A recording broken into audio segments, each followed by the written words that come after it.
इसमें हमारी मौजूदगी जो है दिल्ली के जंतर मंतर पर है, जहां पर आज जो है तेलंगाना के लोग हैं वो CGI chief justice of India की जो उनकी सेल्फ रिस्पेक्ट को लेकर या फिर दलित की जो जिस तरह से मानहानि का मामला जो दर्ज किया गया था, इन सब चीजों को लेकर यहाँ पर प्रोटेस्ट कर रहे हैं। उन लोगों की बस एक ही मांग है कि जिस तरह से उन पर जूता फेंका गया था और ये पूरी तरह से न्यायमूर्ति का अपमान है, हमारे संविधान का अपमान है और वो दलित वर्ग से आते हैं, इसलिए दलित समाज के जो लोग हैं यहाँ पर पहुंचे हैं। लेकिन अब हमारे साथ इस मुद्दे पर बातचीत करने के लिए जो सीनियर जर्नलिस्ट है वो लोग मौजूद हैं, उनसे पूछ लेते हैं कि इस मुद्दे पर उन लोगों की क्या राय है। क्या नाम है? दीनानाथ। सर, जिस तरह से सीजीआई के ऊपर भरे कोर्ट में जूता फेंका गया था और उसके बाद में ये कहा गया कि वो दलित समाज से आते हैं इसलिए जूता फेंका गया, क्या ये जूते फेंकने के मायने ये दलित की वजह से? देखिए, चीफ जस्टिस के ऊपर अगर जूता फेंका गया तो ये भी गलत है, लेकिन चीफ जस्टिस ने जिस चीज को मना कर दिया कि इस वकील को छोड़ दो, तो चीफ जस्टिस को भी अधिकार नहीं है कि किसी के भगवान पर बोल दो। ये हमारे देश का दुर्भाग्य है। चीफ जस्टिस ऑफ इंडिया में अगर दम है तो किसी अन्य बिरादरी और अन्य समाज पे क्यों नहीं बोलते? और अगर वो नहीं बोल पाते तो उनकी गलती नहीं है। हाँ, रही बात अगर कि जिस वकील ने उनके ऊपर फेंका था उन्होंने ही माफी किया कि छोड़ दो, अब सवाल तो माफी भी हो गई और हट भी गए, फिर इसके बाद क्या है? ये राजनीति हो रही है। जिस देश का चीफ जस्टिस भी सुरक्षित नहीं है, सम्मानित नहीं होगा, उस देश का क्या होगा? जिस देश का राष्ट्रपति भी अभी दलित है, प्रधानमंत्री ओबीसी हो, आईएएस अफसर जो सबसे बड़े हैं लोग पढ़े लिखे, उनमें भी दलित समाज के लोग पाए जाते हैं, ओबीसी पाए जाते हैं, तो जनरल कहाँ गया? जो गरीब है, भूखों मर रहे हैं, वो है जनरल। जनरल किसको मानते हैं? अडानी को मानते हैं कि राजनाथ सिंह को मानते हैं? किसको मानते हैं जनरल लोग? ये भी कहा गया है कि इस तरह से जूता फेंका गया ये संविधान का अपमान है और पूरी तरह से ये न्याय संगत नहीं है। हालांकि चीफ जस्टिस ने उनको वो जो है माफ कर दिया है, लेकिन इसमें कानूनी कार्रवाई फिर भी बनती है। कानूनी कार्रवाई कौन कौन करेगा? चीफ जस्टिस को कंप्लेंट देना चाहिए कि हमारे साथ ये व्यवहार हुआ। भाई, चीफ जस्टिस को जिस पे पूरी हिंदुस्तान नाच करता है कि हमारा चीफ जस्टिस हमको न्याय देगा, तो चीफ जस्टिस खुद न्याय अगर नहीं ले सकता तो दुनिया को क्या न्याय देगा? हिंदुस्तान को क्या न्याय देगा? भाई, जो खुद अपने आप को न्याय नहीं ले पाएगा, ये बेचारे क्या करेंगे? ये बेचारे तो उनके समर्थन में आए हैं, इनका क्या दोष है? ये खुद अपने को ना, जितने विपक्षी नेता हैं उनकी तरफ से ये आरोप लगाया गया कि वो दलित समाज से आते हैं, इसी वजह से उनके साथ इस तरह का व्यवहार किया। यही मैंने आपको बताया कि जिस देश का चीफ जस्टिस और महामहिम राष्ट्रपति भी दलित में आते हों, उस देश को कभी विकसित बनने का मौका तो नहीं मिलेगा, मौका नहीं मिल सकता। ये झूठी सपना दे रहे हैं। मोदी जी को इस पे एक्शन लेना चाहिए। मोदी सरकार को इस पे सोचना चाहिए कि चीफ जस्टिस ऑफ इंडिया के ऊपर अगर कोई जूता फेंकता है तो आप संज्ञान क्यों नहीं लेते हैं? एक सवाल। दूसरा, कि सनातन ही इतना कमजोर क्यों है कि उस पर कोई भी प्रश्न कर देगा?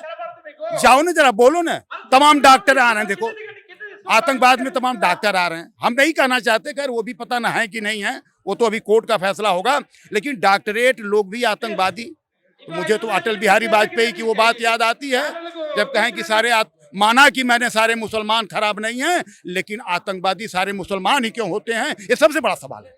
इस पे सरकार कब सोचेगी? सारे विपक्ष कहते हैं कि आपने बोला कि मुसलमान ही आतंकवादी क्यों कहते हैं आतंकवादियों का धर्म नहीं होता, क्या इस बात को मानते हैं? हाँ, आतंकवादियों का कोई धर्म नहीं होता, उन्हें कोई, मैं देखो हजरत साहब ने भी कहा है, मुसल्लम हो ईमान जिसमें वो मुसलमान है। किसी भी धर्म के अंदर कोई भी हिंसा तो बर्दाश्त है ही नहीं, लेकिन फिर भी जब कोई बात आती है तो ये लोग हिंसा करते हैं। हमारे दलित समाज, बताइए आजादी के हुए कितने दिन हो गया, और हमारा अभी चीफ जस्टिस ही न्याय मांग रहे हैं, वो भी जंतर मंतर पे, जिनके पास पूरा पावर हो, जो कुछ भी कर सकते हैं। एक कलम वही घुमा देते ना। संज्ञान तो लेते हो जब फटाके नहीं फूटते हैं, संज्ञान तो लेते हो जब किसी धार्मिक पे बात होती है। अब आपने संज्ञान ले लिया होता और कहते कि चीफ जस्टिस का अपमान नहीं सहेगा हिंदुस्तान, हम उनके साथ हैं, हम उनके साथ हैं। लेकिन ये सिस्टम हमारा इतना चौपट हो चुका है कि जिसका कोई हिसाब नहीं। हमारे साथ दूसरे जो पत्रकार हैं स्नेह कमल जी हमारे साथ मौजूद हैं। सर, आज जो है चीफ जस्टिस ऑफ इंडिया को लेकर ये न्याय की मांग कर रहे हैं, दलित समाज के लोग हैं यहाँ पर पहुंचे, क्या ये राजनीति है? और इस तरह से, जिस तरह से, क्योंकि चीफ जस्टिस ने खुद उनको क्या है माफ कर दिया है, और जूता फेंकना कितना दंडनीय है? अगर रही बात जूता फेंकने की, बिल्कुल निंदनीय है। वो भी चीफ जस्टिस ऑफ इंडिया, जो भारत का मुख्य न्यायाधीश हो, उसकी भरी कोर्ट में जूता फेंका जाना बिल्कुल निंदनीय है। लेकिन अगर चीफ जस्टिस ने खुद माफ कर दिया है, लेकिन पुलिस हमारी कहाँ है? तमाम विषयों पर पुलिस सो मोटो लेती है, खुद संज्ञान लेती है, मुकदमा दर्ज करती है। इस मामले में अब तक मुकदमा क्यों नहीं दर्ज हुआ? रही बात चीफ जस्टिस का, तो ये उनका बड़ा हृदय था, ये उनका बड़ा दिल था कि उन्होंने उसको माफ कर दिया। लेकिन हमारे जो कानून की व्यवस्था है उसे कार्रवाई करनी चाहिए और ऐसे लोगों को सबक देनी चाहिए। ठीक है, हम किसी की बात से इत्तेफाक रखें ना रखें एक अलग मसला है। जिस चीफ जस्टिस ने कहा कि भगवान विष्णु अपनी खुद मूर्ति क्यों खंडित मूर्ति बनवा ले, ठीक है, वो बातें हम हो सकता है कुछ लोगों को बुरी लगे, हमें भी बुरी लगी, हम उनसे इत्तेफाक नहीं रखते। लेकिन हमारा ये मतलब नहीं इत्तेफाक न रखने का कि हम जाएं कोर्ट में जूता मारें। ये तो बिल्कुल वो तालिबानी संस्कृति हो गई कि हमें पसंद आया तो हमने जो हम ही जज बन गए, हम ही वकील, हमने ही फैसला कर दिया। तो हमारी जो कानून व्यवस्था है, हमारी विधायिका है, कार्यपालिका है, ये कहाँ है? ये काम उनका है। अगर कोई गलती करते सजा वो दें, ना कि हम खुद उठाएं, जूते मारें, जूते फेंकना शुरू कर दें। अगर बात करें तो जिस तरह से जूता फेंका गया है और हमारी न्यायपालिका को लेकर, क्या आम जनता इस तरह से सुरक्षित है? क्योंकि अगर कोई आता है चीफ जस्टिस ऑफ इंडिया पर ही जूता फेंक देता है, तो आम जनता का क्या होगा? कि हिंदू मुस्लिम या कोई ऐसी धार्मिक टिप्पणी को लेकर तो आम जनता भी सुरक्षित नहीं। आम जनता की सुरक्षा, दिल्ली में आप जो लाल किले पे ब्लास्ट देख लीजिए, यही सुरक्षा हमारी है। एक दिन पहले 3000 किलो विस्फोटक मिलता है फरीदाबाद में, उसके बाद उसकी जांच होती है कि 3000 किलो विस्फोटक आया है, दिल्ली सेंसिटिव थी, जांच हुई थी, तमाम सुरक्षा एजेंसियां अलर्ट थी। उस अलर्ट का परिणाम था कि लाल किले पर ब्लास्ट होता है।